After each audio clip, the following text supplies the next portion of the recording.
Joining me now to answer that question, Counselor to the President, Kellyanne Conway. Kellyanne, there are some Republicans who are worrying that by declaring a national emergency, the president could then open himself up to the months and years of legal disputes and get that all mucked up in the courts. Well, the president is going to address the nation tomorrow, Laura. He's going to lay out the facts and figures of what he considers to be humanitarian and security crisis at the border. Is he going to talk about the national emergency aspect of it? What he has said about that is that he is considering it. He has never committed to it. White House counsel's office is researching the legal implications of it. But in many ways, would also let Congress off the hook one more time. And so there are probably some people who want him to declare it so that Congress, again, can fail to do its job. The Congress and the courts have failed to do their job. They've given us this crisis. And when people deny the use of the word crisis at this border, it's very sad to me because what is not a crisis if not an increase in the drugs and the meth, the fentanyl, the cocaine, and the heroin coming over the southern border? 90% of the heroin, the government statistics say, come over the southern border. DHS says there's about a 73% increase in fentanyl coming over the border. Customs and Border Patrol just last year surveilled, captured enough fentanyl to have killed every man, woman, and child. But a wall will take a long time to build. Playing devil's advocate here, I'm all for the wall. The humanitarian crisis is very real too. I mean, it just breaks my heart. I'm constantly being asked, as a woman, as a mother, the children, guess what? If you care about the children, you would agree with President Trump that they should not take this perilous trek in the first place. We have this massive increase in family units. Yeah, we talked about it in the angle. Coming here, and if you really care about them, as the Democrats and many news media claim they do, you would deter them from taking this perilous trek in the first place. It's an increase in family units, an increase in people coming from the northern. But that requires a legislative fix. It's an issue. Sadly, you and I have been going around on this issue for years. It requires admitting that it's true. Congress, and some are denying it. But how do you get Tom Tillis, Cory Gardner, Susan Collins? I mean, they were great on supporting the president on Kavanaugh. They were great on that. But they're getting antsy about this shutdown. I mean, I'm hearing I'm getting calls from people, the shutdown, we got to... if the government has already shut down to the will of the people on this issue, your polling, when you were just doing the polling business just a few years ago, demonstrated that that's not changed. 2014. It was that poll that you did, I still cite that poll. That was one of the best things ever done about level of immigration. People want it to stay the same or go down. Yes. Well, particularly, and by the way, in 2014, you know, President Obama had the children at the border crisis. Secretary Jeh Johnson at Homeland Security then wrote some memos I brought with me here tonight, very fascinating read. So we were doing the polling in the midst of that. And even then, Americans agreed that they want these children, by and large, to be returned safely to their home countries. Mexico has offered asylum and visas, safe passage to these Northern Triangle family units and unaccompanied children who are coming here. They can have their fears, their claims of fear processed while they are in Mexico. They don't want to do that. I mean, I also want to get your reaction, though, Kellyanne, to a debate over just how many terrorists are apprehended at the border.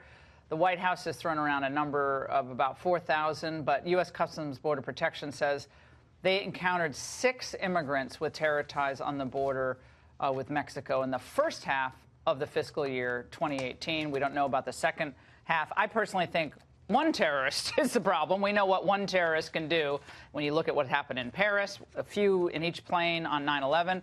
But you know what they do? They take that and say, oh, well, you're trying to scare the people, and it's a much smaller threat than you describe. Doesn't that hurt the credibility of the White House when we don't get these basic facts right and someone's not doing their homework in the way they describe it? So let me, this particular presentation put forth by Department of Homeland Security, Secretary Nielsen is now briefed.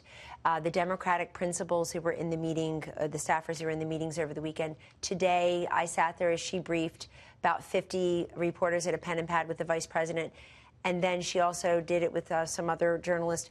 And I think this is important because on page 3, and I believe it's on the website as well, this is the 3755 number does not refer to people at the southern border. Quote, known or suspected terrorists prevented from traveling to or entering the U.S. by DHS in FY17. I believe that includes in some international airports where Customs and Border Patrol says overwhelmingly at the airport. But the other 2 statistics on here were about the southern border, so I think it got unfortunately conflated by a colleague. But the apprehensions at the border of gang members, of known criminals. Right. These are all, again, the media Right. has this presentation. If they want to be honest, Well, they're and cite the facts and they're cherry figures. picking, but this is what they do. They do it to Supreme Court nominees if they get something off. I think They that do was it to all of us. Everyone, like, we all kind of make mistakes. We're talking, all day That was long. an unfortunate misstatement, Yeah. and everybody makes mistakes, Right. all of us. The fact is, it's corrected here, and anybody who turns a blind eye to the actual numbers of the human trafficking, the increase in the drugs, we are concerned about your children here in the United States not being subject to all these drugs, and we're concerned about their children. Will this not be making this perilous personalized to tomorrow vulnerable night? populations. Is it going to be personalized? Are we going to hear about the people not? Because numbers, people's eyes glaze over. They hear 400,000 people cross the border, like, oh. Well. In these private meetings, the president has made very many personal appeals. He feels the humanitarian I hope that's aspect tomorrow of this, night, and he's too. been making that clear. Please don't take your children. These vulnerable populations are increasingly showing up at the border. What about the nastiness of the rhetoric? You and I have felt it personally. Big deal. We're big girls. We've dealt with this for years. But the comments from some of the Democrats who are revealing themselves day after day after day as this government shutdown goes on. Rashida Tlaib, newly elected Congresswoman, said this about her previous comments, profane, about impeachment. Let's watch. I stand by impeaching the President of the United States. I ran on that. Very passionate, and I grew up in an incredibly beautiful, urban community of the city of Detroit, born and raised. We say, colorful things in interesting ways, but I tell you, President of the United States is my focus. The residents back home are my focus. That's just, I don't know why the presidents are focusing, except that they're all physiologically incapable of beginning or ending a sentence without saying Donald Trump 7 times, and she proved it. Let's go back to the context of her original profane comment. She said she had been talking to her son about becoming a congresswoman, and then she made that. But I think that she was brushed back pretty severely and pretty swiftly by Congressman Nadler, incoming chairman, certainly by Senator Joe Manchin, really blew back at her with respect to her comments that we don't speak that way, it's not necessary.